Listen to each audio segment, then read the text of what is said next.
Hey hello my dear students. तो कैसे हो आप लोग? आई होप कि आप सब बहुत ही अच्छे होंगे। तो मैं अमित साई आपको अपने चैनल अमित साई फिजिक्स में फिर से एक बार स्वागत करता हूँ। लास्ट टॉपिक जो हमने कंप्लीट किया था वो था बायो-सावर्ट लॉ, जिसमें हमने देखा था कि how to find magnetic field by using Biot Savart law, है ना। आज का जो हमारा टॉपिक है Ampere circuital law and applications of Ampere circuital law. बहुत ही सिंपल टॉपिक है, बहुत ही मजेदार है। तो चलिए शुरू करते हैं। इससे पहले वीडियो को लाइक से सब्सक्राइब कर देना। आप जानते हैं कि मैं आपके लिए ऐसे ही एजुकेशनल वीडियो लेके आता रहता हूँ। तो चलिए शुरू करते हैं।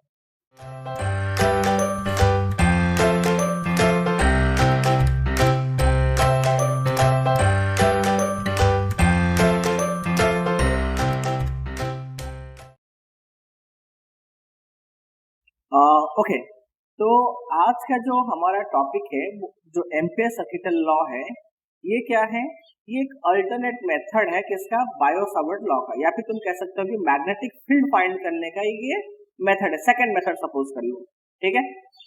तो बायो-सावर्ट लॉ में हम क्या करते थे कि अगर कोई हमारे पास करंट कैरिंग लूप है, कैसा भी है, तो उसका हम क्या करते थे, एक पॉइंट P सपोज है, तो जस्ट फॉर एग्जांपल अगर ये कंडक्टिंग वायर है, तो इस वायर का अगर यहाँ पे मुझे मैग्नेटिक फील्ड फाइंड करना है, यहाँ से करंट फ्लो हो रहा है, तो मैं इजीली फाइंड कर लूंगा कि पॉइंट P पर मैग्नेटिक फील्ड क्या होगा, है ना। dV फाइंड करूंगा, उसका इंटीग्रेशन कर दूंगा, तो मुझे मिल जाएगा पॉइंट P पर मैग्नेटिक फील्ड। तो बेसिकली क्या है, ऐसे ही मैग्नेटिक फील्ड फाइंड करने के लिए किसी करंट कैरिंग कंडक्टिंग वायर या बहुत सारे वायर का, ठीक है, एक साथ में किसी एक पॉइंट पर, तो हम किसका यूज करते हैं? एम्पियर सर्किटल लॉ यूज करते हैं। बेसिकली ये लॉ जो है कुछ तरह से पूरी तरह से जो सिमेट्रिक है या फिर एक जैसा है, किसके जैसा है? Gauss's law for electrostatic. वहां पे हमने देखा था कि अगर हमारे पास पॉइंट चार्जेस है, ठीक है, तो ऐसे कंडीशन में हम क्या करते थे? एक सिमेट्रिक सरफेस लेते थे और उस सरफेस के अंदर एनक्लोज सरफेस कहते हैं, इसको हम गॉसियन सरफेस कहते हैं। वहां पे हम क्या करते थे? उसका फ्लक्स फाइंड कर लेते थे, या उसको हम कह सकते हैं इलेक्ट्रिक फील्ड फाइंड करते थे। तो इलेक्ट्रिक फील्ड फाइंड करने का वो क्या था? एक अल्टरनेट मेथड था। तो सिमिलरली एम्पियर सर्किटल लॉ जो है वो क्या है? वो सेम टू सेम एक मेथड है क्या करने के लिए? मैग्नेटिक फील्ड फाइंड करने के लिए। फॉर एग्जांपल पहले हम इसको देख लेते हैं, मैंने सिंपल सा एक्सप्लेन किया, फिर हम थोड़ा सा देखेंगे क्या है। यहाँ पे आपको कुछ कंडक्टिंग वायर्स दिख रहे हैं, ठीक है, जिसमें से I1, I2, I3 सपोज ये सब करंट इसमें से फ्लो हो रहा है। तो इस कंडक्टिंग वायर से मैंने एक सिमेट्रिक लूप लिया है। यहाँ पे जो हम लूप लेते हैं वो सर्कुलर लूप होता है। जैसे ये उसका सरफेस है, पूरा सरफेस है, ये जो पूरा आप देख रहे हैं लाइनिंग वाला पार्ट, ये सरफेस है। लेकिन हम क्या करते हैं, हमेशा जो ये बाउंड्री है यानी कि सर्कुलर लूप है, हम यहाँ पर सर्कुलर लूप को कंसिडर करते हैं। और ये सर्कुलर लूप को यहाँ पे हम कहते हैं एम्पियरियन लूप कहते हैं, या एम्पियर्स लूप कहा जाता है। जैसे पीछे जो क्लोज सरफेस था उसको हम गॉसियन सरफेस कहते थे, या फिर क्लोज जो सरफेस कहते थे, तो वहां पे वो सरफेस एरिया था, कंसिडर कर रहे थे। यहाँ पे हम एम्पियर के लिए लूप कंसिडर कर रहे हैं, लूप, ठीक है, सर्कुलर लूप। तो इसलिए हम इसको क्या कहते हैं यहाँ पर? एम्पियर सर्कुलर लूप, या फिर हम उसको कहते हैं एम्पियरियन लूप। क्लियर हो गया? ओके, नेक्स्ट फिगर में आपको क्या दिख रहा है? तो as shown in the figure Ampere circuital law consider an open surface with a boundary. इनका जो लॉ है वो, यानी कि एम्पियर्स लॉ जो है वो एप्लीकेशन कहाँ पे होता है? तो आपके पास कैसा होना चाहिए? एक ओपन सरफेस, बाउंड्री के साथ एक ओपन सरफेस वाला लूप होना चाहिए। क्लियर हो गया?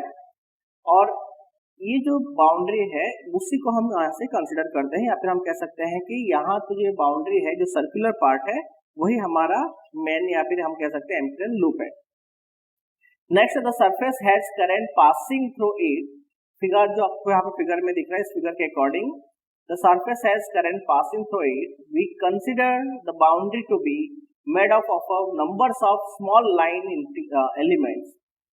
यहाँ पे जो हम छोटे छोटे एलिमेंट लेंगे, इन पूरे पार्ट का छोटे छोटे स्मॉल पार्ट लेंगे, एलिमेंट लेंगे छोटे छोटे, और इस छोटे छोटे एलिमेंट्स का हम क्या करेंगे? लाइन इंटीग्रेशन करेंगे मैग्नेटिक फील्ड के साथ में। यानी कि number of small line elements, consider such element of length dl। तो सपोज एक छोटा सा एलिमेंट क्या है dl, में वापस एक्सप्लेन करूंगा, फिर इसको थोड़ा देख लेते हैं।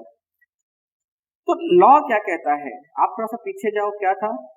The algebraic sum of total charges enclosed by the closed surface and the permittivity of vacuum, है ना। The ratio of total charges enclosed by the close surface and permittivity of the vacuum.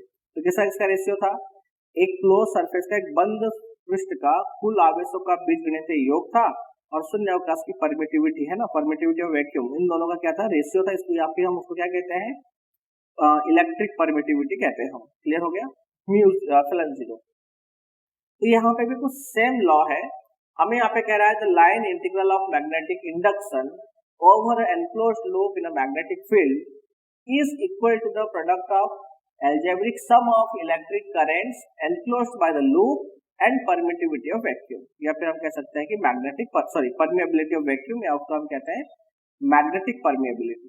Clear. तो देखो ये suppose क्या है, ये बहुत सारे करंट है, या फिर हम कह सकते हैं कि कंडक्टिंग वायर है, इसमें से करंट आई, इसमें से आई ऐसे फ्लो हो रहा है, I1 I2 I3, करंट का डायरेक्शन सेम है।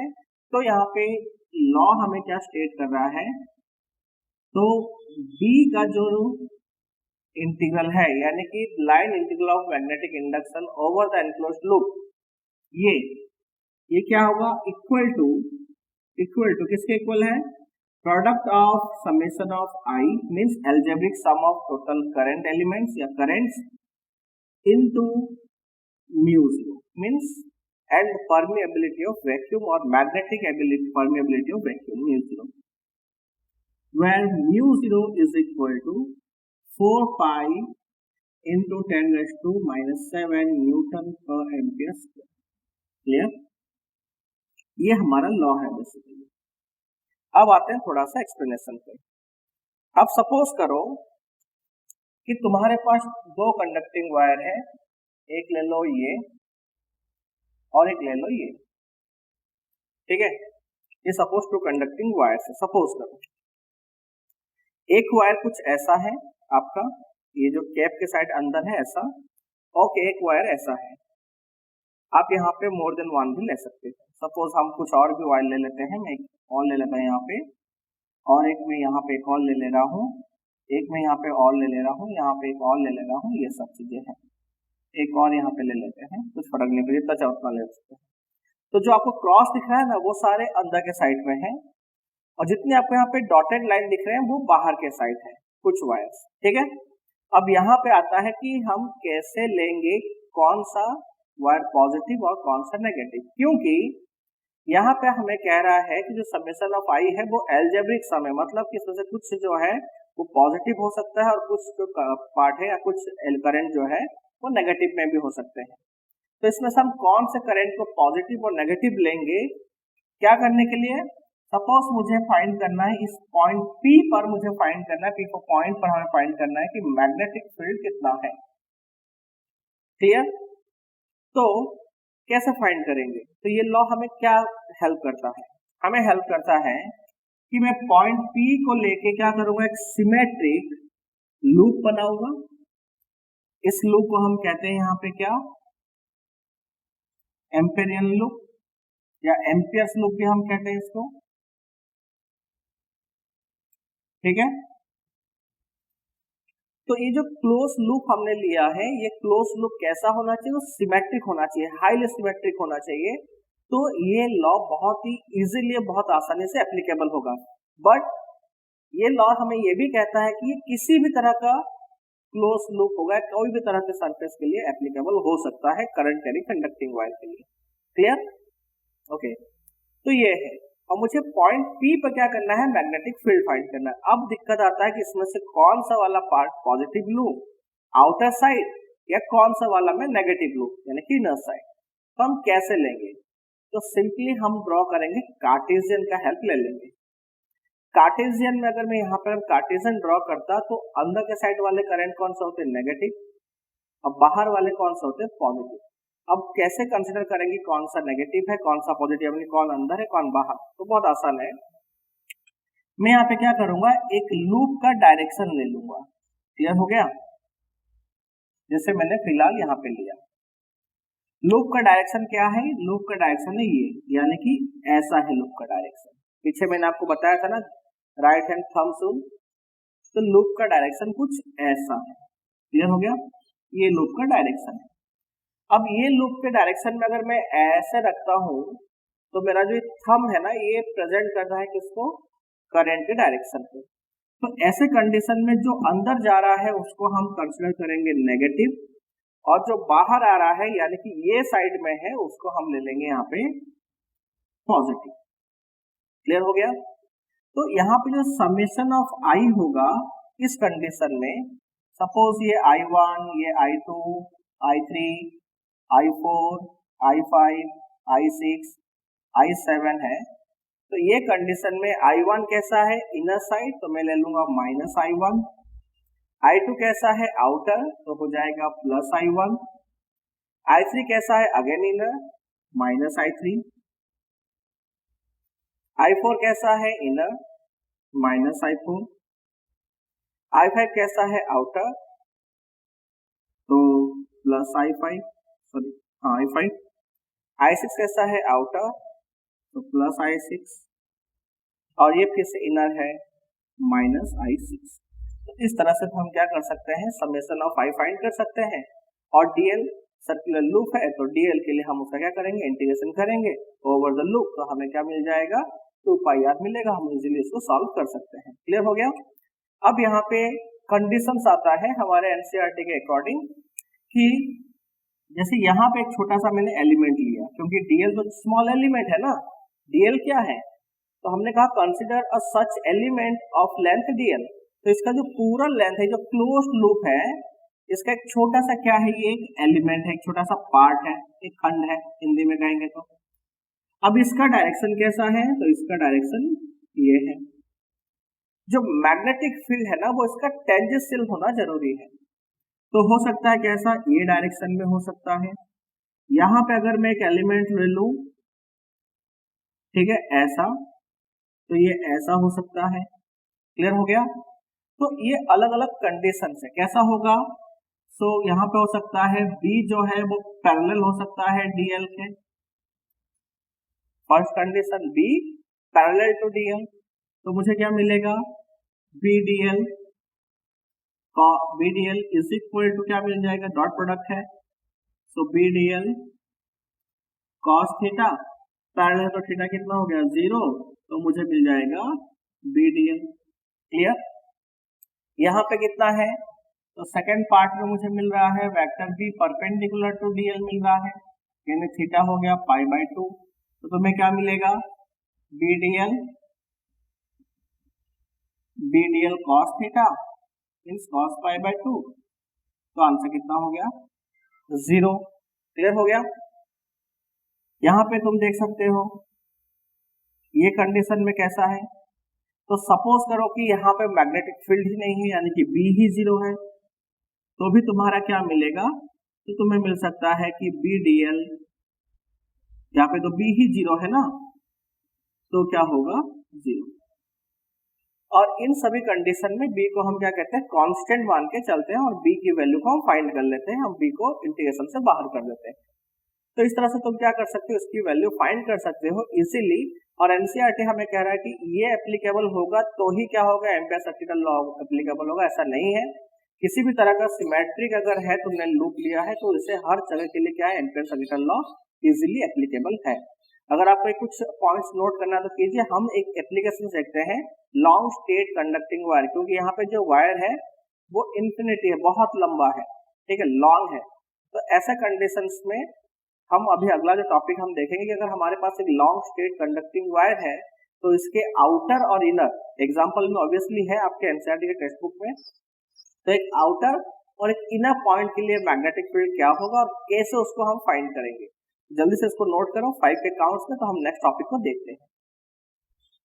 1 2 3 4 5, ओके ओवर। आई होप कि आपने इसको नोट कर लिया होगा। नोट नहीं किया तो आप वापस वीडियो को थोड़ा सा बैक जाके आप क्या कर सकते हो, स्क्रीनशॉट ले सकते हो। ओके, तो सपोज करो कि ये हमारे पास एक क्या है, ये कंडक्टिंग वायर है,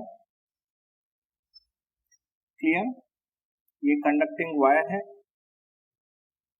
और इस वायर का सपोज ये जो है ये रेडियस है a, और हमें फाइंड करना है इस पॉइंट पे मैग्नेटिक फील्ड फाइंड करना है पॉइंट P पर। और जो करंट का डायरेक्शन है वो कुछ ऐसा है। क्लियर? कुछ ऐसा डायरेक्शन है और करंट जो फ्लो हो रहा है वायर में टोटल आई है। तो हम कैसे फाइंड करेंगे? तो हम क्या करते हैं, इस कंडीशन के लिए हम एक एम्पिरियल लूप लेंगे, एक सिमेट्रिक लूप लेंगे। तो हमने ये ले लिया एक सिमेट्रिक लूप। क्लियर हो गया? ये एक लूप है, एक ऐसा वायर है, ये पॉइंट पे मुझे मैग्नेटिक फील्ड फाइंड करना है और ये हो गया एक सिमेट्रिक लूप हो गया। क्लियर हो गया? ये तो पहले हम फिगर को थोड़ा एक्सप्लेन कर देंगे क्या दिख रहा है हमें। तो हमेशा की तरह हम स्टार्ट करेंगे as shown in the figure. Figure क्या है? A long straight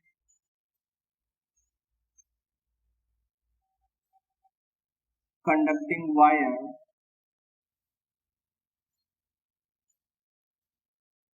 having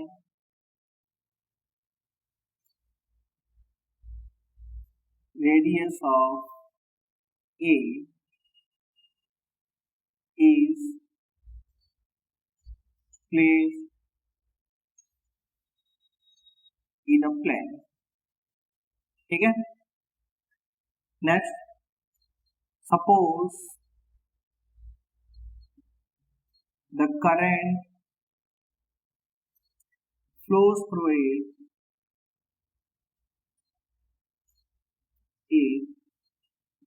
is I। कितना करंट फ्लो हो रहा है? तो पूरे वायर में जो पूरा टोटल, क्योंकि देखो पॉइंट पी के लिए अगर मैं लूप लूंगा ना तो इस लूप के अंदर ये पूरा वायर आ गया और पूरे वायर के अंदर जो करंट फ्लो हो रहा है यानी समेशन ऑफ आई है वो कितना है? वो है आई। क्लियर? जो टोटल करंट है समेशन ऑफ आई जो है इस पीक पर जो लूप लिया हमें उस लूप के अंदर का जो टोटल करंट लिया है हमें जो मिल रहा है वो कितना है? Summation of I is equal to I है। क्लियर हो गया? Okay, so now the magnetic field at point P due to long straight wire according to Amperian circuital law। Clear? ASL। तो हमें क्या मिलेगा?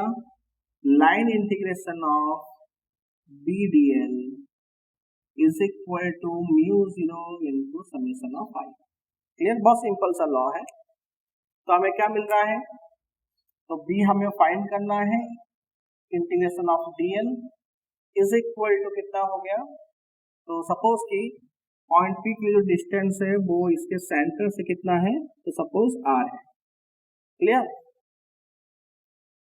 तो क्या हो जाएगा? म्यू 0 आई की वैल्यू है यहाँ पे आई, तो मुझे मिला B और ये कितना हो गया?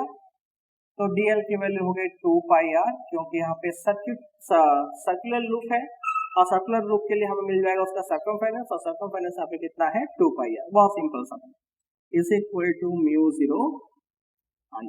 सो B इज इक्वल टू कितना मिला मुझे? Mu 0 I upon 2 pi R। Simple था। क्लियर? अगर सपोज सेम डायरेक्शन में है, ये सारे करंट जो है वो सेम डायरेक्शन में है या फिर अपोजिट में हो, फर्क नहीं पड़ता है। अगर n है यानी कि ni हमें मिल रहा है टोटल, तो हमें क्या मिल जाएगा? B is equal to mu 0 ni upon 2 pi R। Clear? Simple था। अब सपोज करो कि मैग्नेटिक फील्ड जो है हमें फाइंड करना है इसके अंदर कोई पॉइंट के लिए। सपोज करो यहाँ पे हमें कह रहा है कि यहाँ पे मैग्नेटिक फील्ड फाइंड करो। ये सपोज हमारा P डैश है और सब P डैश की जो डिस्टेंस है वो सपोज कर लो कि यहाँ पे R डैश है। तो अगर मैं यहाँ से एक एम्पिरियल लूप लूंगा तो मुझे कुछ एक ऐसा लूप मिलेगा। क्लियर? कुछ ऐसा मिलेगा। तो अब हुआ क्या? ये कंडीशन में सिर्फ यहाँ पे चेंज हो रहा है amount of current passing through the imperial loop. Imperial loop के अंदर जो करंट पास हो रहा है, जो करंट फ्लो हो रहा है उस लूप में से, वो चेंज हो गया। ठीक है? तो क्या होगा? सो नाउ हियर क्या हो रहा है यहाँ पे, द टोटल करंट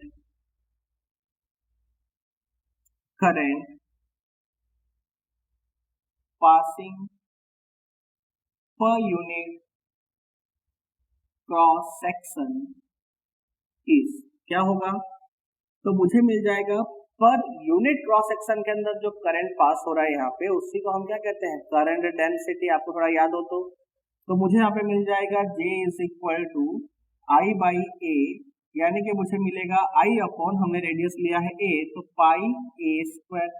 क्लियर हुआ। Now the current, the amount of current through amperian loop, जो अब जो अमाउंट ऑफ करंट है वो इस छोटे से एम्पेरियल लूप में से कितना होगा, तो कितना हो जाएगा, तो मुझे सिंपली मिल जाएगा J is equal to, suppose करो कितना है, तो टोटल करंट वहां से है समेशन ऑफ आई अपॉन कितना हो जाएगा, सेम कंडीशन मुझे मिलेगा, यानी कि पाई आर डैश स्क्वायर, यही होगा। हमने कहा कि इसमें से जो करंट पास हो रहा है, इसमें से टोटल करंट पास हो रहा है वो कितना है, तो वो सपोज करो कि कितना है, समेशन ऑफ आई है, और इसका क्रॉस सेक्शन कितना है, तो कितना हो जाएगा, पाई आर डैश स्क्वायर।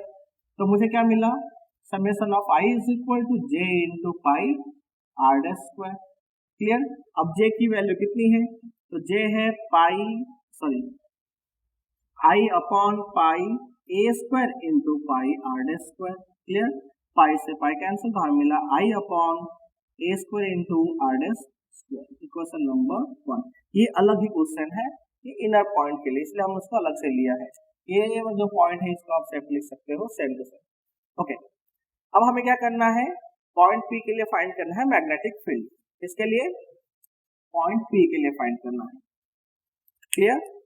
तो क्या करेंगे, so now magnetic field at point P dash, point P dash, तो क्या होगा, line integration of B D L is equal to summation of I into mu zero.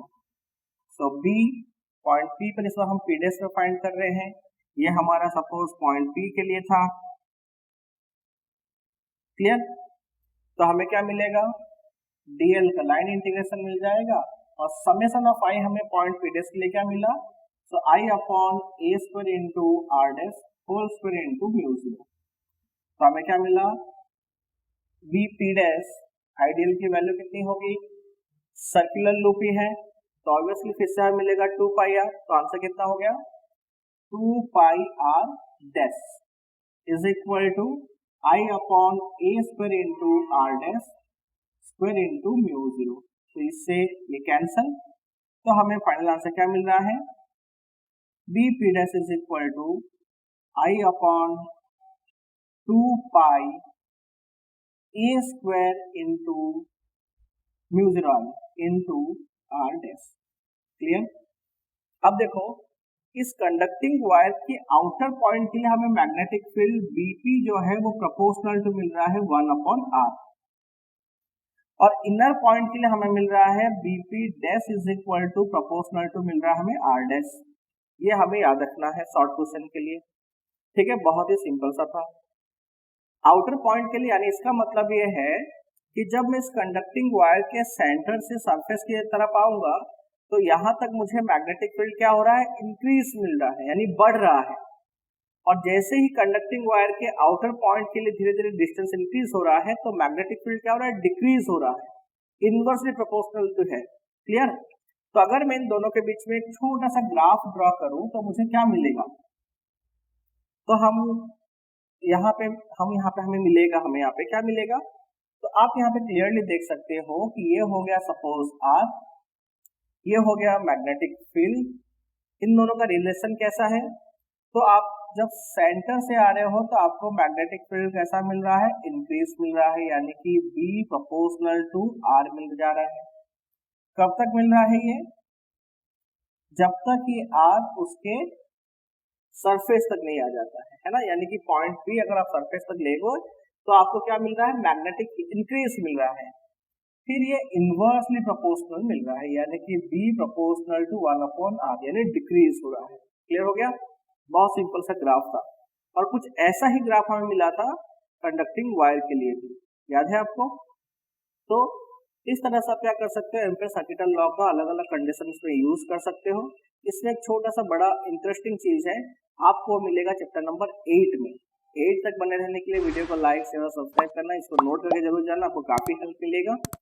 और सब्सक्राइब करने के बाद बगल में बेल को भी जरूर क्लिक कर देना, ठीक है। और इसका जो पॉइंट अगर आपको पता है, याद है, अगर आप पढ़ चुके हो तो प्लीज कमेंट में बताएं कि कौन सा इंटरेस्टिंग चीज है एम्पियर सर्किटल लूप के अंदर जो एम्पियर ने नहीं देखा था।